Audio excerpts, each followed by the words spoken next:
তবে এবার হয়েছে সময়, শাস্তি পেতে হবে।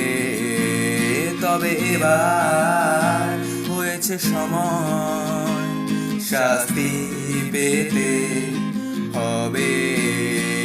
তবে এবার হয়েছে সময়, শাস্তি পেতে হবে। যে থাকো ওই আকাশের দিকে, মায়ের আগমন হবে। এবার হয়েছে সময়, শাস্তি পেতে হবে। যে থাকো ওই আকাশের দিকে, মায়ের আগমন হবে। হয়েছে সূচনা, দেবী পক্ষের সব পাপ ধুয়ে যাবে। যে থাকো ওই আকাশের দিকে, মায়ের আগমন হবে। যে থাকো ওই আকাশের দিকে, মায়ের আগমন হবে। যে থাকো ওই আকাশের দিকে, মায়ের আগমন হবে। যে থাকো